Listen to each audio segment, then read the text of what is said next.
bem-vindas ao novo curso Como Acessar a Prosperidade do Céu. Estou muito feliz de ter você aqui, estou muito feliz que você tomou essa decisão. Quero te perguntar, você está preparada para o curso que vai mudar a sua vida? Porque sim, esse curso vai te mostrar áreas da sua vida que impede a sua prosperidade no todo. Por que que eu escolhi trabalhar com essas três perspectivas? Porque nós temos questões emocionais que nos impedem de ver a prosperidade, temos questões que são sistêmicas e que também nos impedem de viver a prosperidade.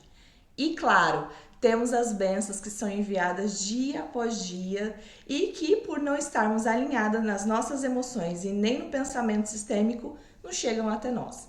Pensando em tudo isso, eu criei esse curso inspirado pelo nosso pai. Usar muito pensamento judaico baseado na Bíblia e também dos seus sábios. Nós vamos aprender com eles e, claro, com o nosso Pai, com a palavra do Senhor. Então, bem-vinda à nossa primeira aula. Eu vou explicar como é que vai acontecer aqui o curso, como é que vai se dar esse curso. Quero que você fique muito tranquila, porque em determinados momentos você vai se sentir angustiada, em determinados momentos você vai sentir vontade de nunca mais voltar para esse curso. Por quê? Porque ele foi preparado e pensado para que você veja as questões que até então são inconscientes dentro de você. E pensando nisso, eu já estou aqui te avisando, não pare.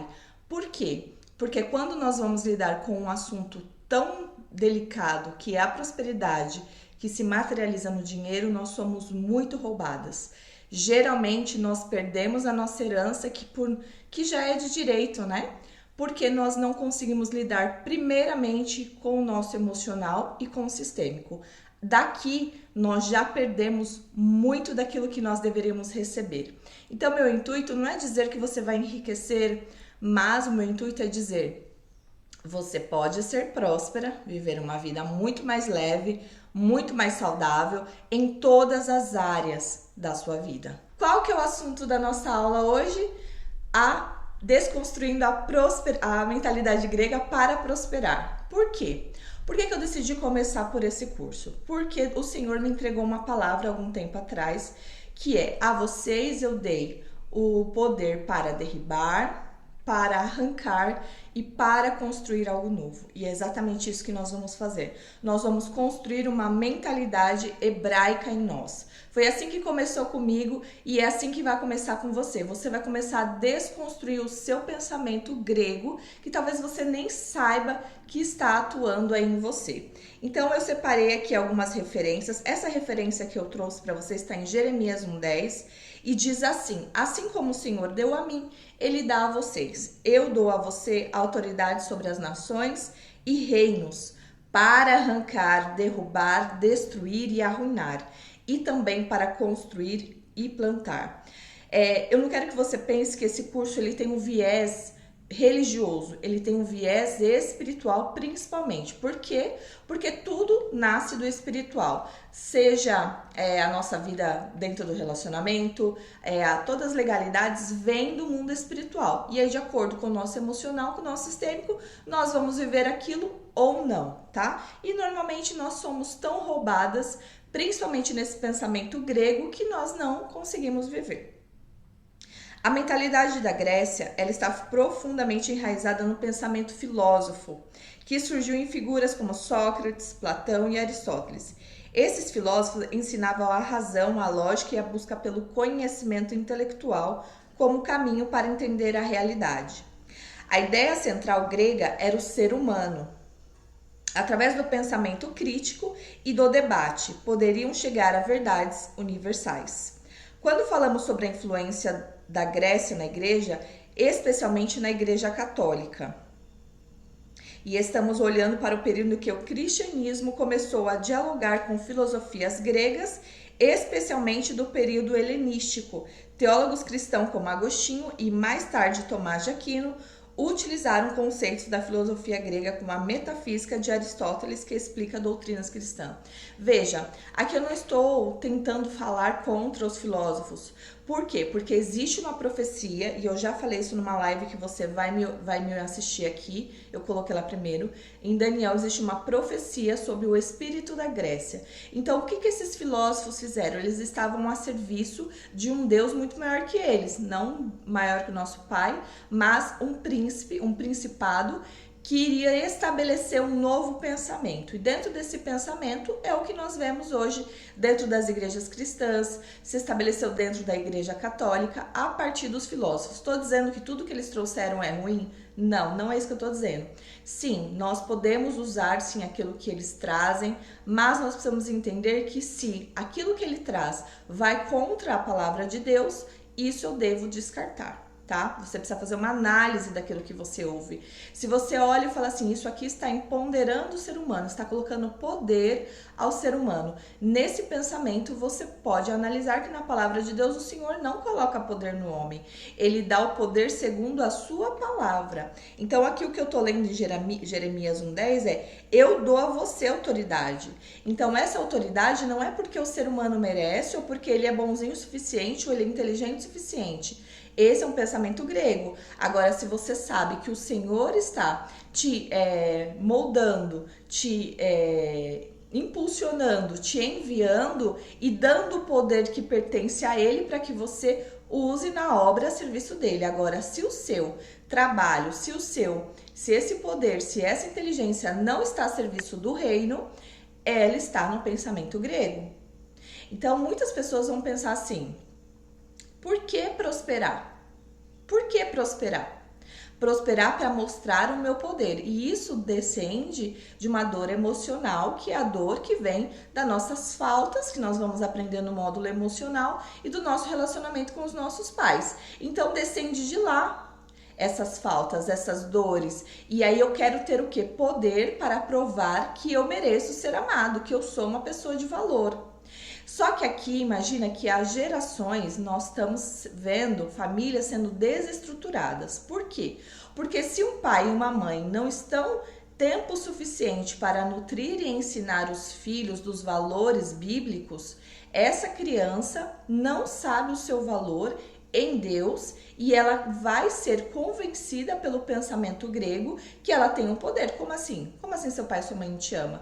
Como assim você nunca foi vista por eles? Não, você tem poder, você é um Deus, né? Nós vemos aí, vocês são pequenos, quando Paulo fala, vocês são pequenos deuses, correção, não lembro se foi Paulo que disse isso, mas no Novo Testamento. O que ele está dizendo? Em vós tem uma memória do Espírito de Deus, que é do próprio Deus, que se chama centelha de vida. Nesse pensamento aqui, nós precisamos pensar que não é que nós somos deuses. Eu já vi vídeos de pessoas usando dentro da internet, vós sois deuses. Não, nós não somos deuses. Nós temos uma memória do nosso Deus, do nosso Pai, que é muito maior. Então, percebe que eu pego um versículo isolado e posso utilizá-lo para vender para as pessoas. Então, por que eu entrei aqui falando, olha, o curso que vai mudar a sua vida? Por quê? Porque nós vamos desarraigar, nós vamos derrubar, para que o Senhor plante algo novo, porque através desse curso, o sistema da prosperidade do céu vai ser implementado dentro de você. O sistema que o céu se move vai ser implementado dentro de você. E esse é o interesse do nosso Pai, não é que nós sejamos pessoas que passam dificuldades, né? A gente escuta muito na igreja, nossa, porque ricos não vão para o céu, porque ricos isso... Gente, tudo isso é uma grande farsa, uma grande mentira para que a gente não tenha aquilo que o Senhor deixou para nós como herança. Nós temos uma herança, tá? Nós vamos falar disso nos próximos módulos, que se chama módulo espiritual. Mas nós vamos aprender primeiro por que eu não recebo essa herança. Esse é o grande ponto, tá? Em Daniel 10, o anjo Miguel menciona o príncipe da Pérsia. Por quê? Daniel estava jejuando, ali eu já falei na live. Se você não assistiu, você volta lá, reouve, anota, vai na sua Bíblia, lê. E ele fala, olha Daniel, eu vou embora. Eu vou guerrear com o príncipe da Pérsia. O príncipe da Pérsia simboliza o pensamento bárbaro, a mentalidade bárbara, a mentalidade da escravidão. É por isso que o povo ele era levado a cativeiro. Hoje não existe mais isso. Por quê? Porque descobriu-se, né, esse príncipe, esse principado, que ele deveria prender as pessoas pela mente. Então nasce aí na era filosófica essa mentalidade inserida. Hoje, se você estudar psicologia, você vai aprender que o mundo é explicado através de mitos. Que mitos são esses? Mitos gregos, é mitologia grega, que sim, o mundo está inserido dentro dessa verdade. Então, quando nós falamos aqui, você vai me ouvir falar em alguns momentos, complexo de Édipo. Que complexo é esse? É um mito sobre Édipo e o seu pai Laio. E aí nós olhamos e falamos, o mundo está caminhando para se amoldar a um padrão grego. E o meu interesse aqui é te mostrar que você está dentro desse padrão, te mostrando as suas emoções, te ensinando você a rastrear suas emoções para que você se aprofunde e chegue onde nos interessa, que é no seu espírito. Aqui o príncipe da Grécia, ele representa uma influência de um pensamento mais racionalista, humanista e centrado no intelecto humano, em contraste com uma mentalidade mais revelacional e espiritual. Assim, um convite para desconstruir a mentalidade grega, que muitas vezes supervaloriza o racional e abre espaço para uma mentalidade mais hebraica, baseada na revelação divina e na integração entre fé e prática. Veja, na Bíblia tem muitos pontos que o Senhor dá ordens e a gente fala assim, não faz sentido, mas eu vou obedecer.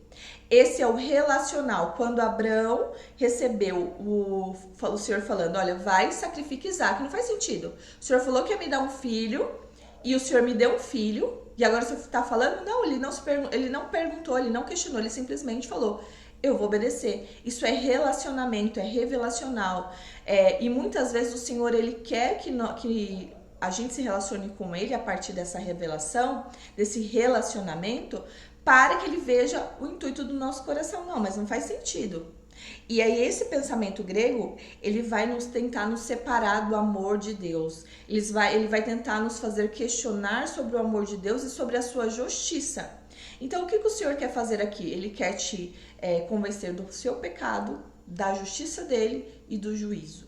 Isso só quem faz é ele. Eu estou aqui como um canal, como um vaso, sendo usado por ele. A mentalidade hebraica, ela é relacional e prática. Em vez de buscar apenas o conhecimento intelectual, ela se baseia na vivência na aliança com Deus, na observância dos mandamentos e na transmissão de valores através das gerações. A sabedoria para os hebreus está ligada à obediência ao temor de Deus. A mentalidade grega privilegia a razão e a abstração filosófica. Então você vai ver muitas igrejas hoje no pensamento grego, né? Muitas guerras de egos hoje acontecem dentro da igreja. Por quê? Porque eles não estão ali inseridos para aprender a palavra, mas para guerrear sobre um conhecimento. Eu faço uma escola chamada Yeshiva, que significa escola de ensinamento. E lá nós aprendemos sobre todo o pensamento judaico, segundo a história da Bíblia. Por quê? Porque judeus, né? Porque veio os hebreus naquela época e dali descende a tribo de Judá, de onde descende o Messias. Então, os judeus, eles se asseguraram, né, nessa crença. Aqueles que são judeus ortodoxos, que não receberam Yeshua, Jesus ainda como Messias, eles descendem dos judeus. Por quê? Porque eles acreditam, no caso do ortodoxo, que Messias não veio. Mas nós somos, por que judeus? Por conta da descendência de Judá, por conta da tribo de Judá. Então, todo judeu nasce da tribo de Judá? Não, mas ele se considera judeu. Por quê? Porque ele crê na vinda do Messias, ele crê no envio. Aquele que não acredita ainda, então por que judeus, tá? Então, quando eu falar judeus, eu não quero que você pense numa religião separada e melhor e diferente. Eu quero que você pense numa fé que guarda os mandamentos até hoje. Eles são o único povo que ainda guarda todos os mandamentos, que ainda vive. Então, por isso que nós vamos ouvir falar muito disso. Hoje é a fé que eu pratico, mas não é sobre isso esse curso. Mas eu quero te ensinar. Você pode ser cristã, você pode ser católica, mas aqui eu vou trazer verdades que vão incomodar bastante. Então, eu quero que você tenha a mente bastante aberta. E dentro do judaísmo, eles incentivam o questionamento, né? Então eles acham muito legal você questionar. dentro da palavra do Senhor e não dentro desse pensamento helenista, desse pensamento da separação, tá? Então aqui dentro dessa mentalidade grega nós precisamos desconstruir em várias áreas da nossa vida. Então é um processo, você já me ouviu falar sobre a mentalidade grega, é um processo de você se expor à presença de Deus e você começar a se relacionar com Ele a partir de um relacionamento. Então eu quero que você ouça o que eu tô falando, mas que você principalmente procure na palavra, que você principalmente pegue as referências, anote, porque nem todas as aulas aqui vão ter o material didático, essas aqui principalmente não vão ter, mas na emocional e no sistêmico e no espiritual algumas vão ter. Por quê? Porque tem coisas que vão ter que ser relacionamento, que nem eu tô te falando aqui, você vai ter que procurar, você vai ter que orar, você vai ter que pedir para que o Senhor te revele. Por quê? Porque como que o Espírito Santo faz? Ele nos convence do pecado, da justiça e do juízo. Aqui eu tô trazendo conhecimento e talvez você ouça, nada mude na sua vida. Isso vai depender do seu relacionamento com o Senhor, tá? Então, aqui a prosperidade, a etimologia eu separei aqui que vem do latim, que é propeus, que significa favorável, afortunado. É formada por pro, à frente, e separe, esperança, aliás. Ou seja, a prosperidade e esperança que caminha para frente, sempre em movimento e crescimento. Ou seja, o que o pensamento judaico fala? Que todo ano você tem que estar melhor que estava no passado. Então, se todo ano você pecava nessa questão, ano que vem você não pode pecar mais, você tem que já ter mudado. Se ano passado você ganhava R$1.000, esse ano você tem que ganhar 1.100. Você tem que estar em evolução, a sua prosperidade ela tem que estar sempre para cima, a esperança. E se não está, é por isso que eu montei esse curso, para que a gente olhe, porque se é emocional. Tem pessoas que falam assim, olha, todo ano eu fracasso, eu falho em algum negócio, eu me separo. Existe alguma coisa aí, uma reprodução de padrão, uma questão emocional, tá? Então aqui no pensamento hebraico bíblico, ele diz que a prosperidade é como se fosse shalom, paz, plenitude e bem-estar. E também tempo de avançar, ter sucesso e progredir. Esse é o significado. A prosperidade, segundo a Bíblia, ela é integral. É quando ela vem e ela está relacionada como você se relaciona com o seu corpo, com a sua alma e com o seu espírito. Então, a prosperidade, muitas vezes a gente está lá, um exemplo, falando de dinheiro, né? Vamos falar de pessoas ricas. A pessoa, ela trabalha tanto, ela tem tanto dinheiro, mas ela não cuida da sua saúde, ela não cuida do seu espírito, ela não cuida da sua alma, ela não cuida da sua família, ela está a serviço só do dinheiro. Isso não é prosperidade. Então, por que eu decidi fazer isso? Pra gente desconstruir essa mentalidade, que é a mentalidade grega, que é quando eu trabalho, eu sou próspera. E muitas vezes a pessoa está numa angústia. Há pouco tempo eu recebi uma pessoa para constelar, falou, olha, eu conquistei tudo, mas eu não tenho paz, eu não tenho felicidade. Por quê? Porque é a mentalidade grega, é sempre você se satisfazendo demais.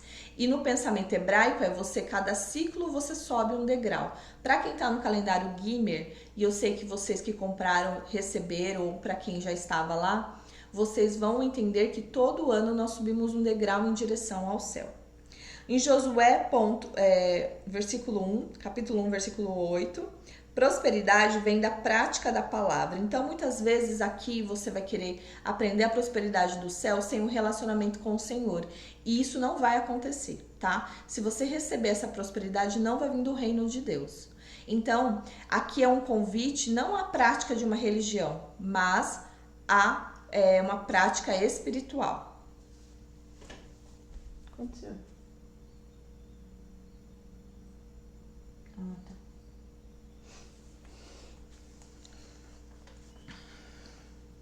Em Salmos 1, o justo prospera como árvore plantada junto às águas.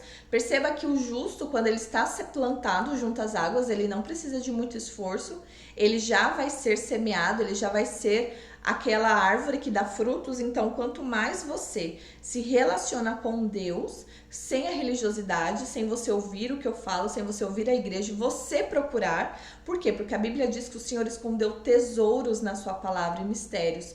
E o segredo dos reis é encontrá-las. Então, se você sente que você é essa pessoa, vá buscar essa revelação. Eu tenho certeza que você está nesse curso por causa disso. Seu coração ardeu quando você entrou. E é para isso e para essas pessoas que o Senhor quer enviar essa palavra. Então, aqui nós vamos ficar com esse entendimento. Quero que você pense que a prosperidade é no todo, é no completo, e nós vamos seguir desconstruindo cada vez mais essa mentalidade grega para que o Senhor construa a mentalidade dele. Te espero na próxima aula.